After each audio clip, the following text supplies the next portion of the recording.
restoration plan in place so that we restore this forest back to its original state.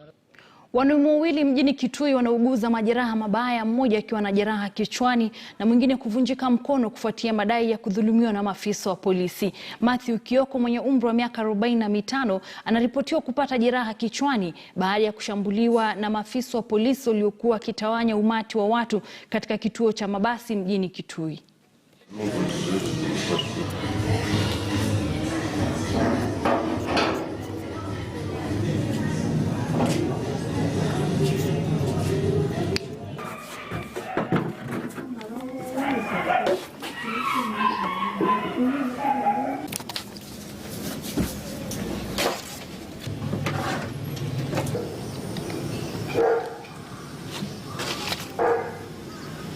Fikia mahali kunaitwa Bondeni, nikapata na askari hapo.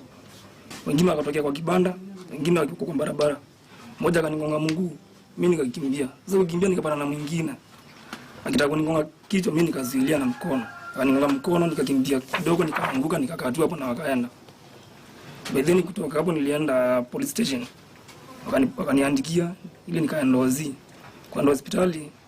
Sasa nikapigwa x-ray hapa, nikapata nimevunjika mkono. Mmoja akanipiga upande wa nyuma, wengine wakiwa wamekimbizana, vijana walikuwa wanacheza ile pool table.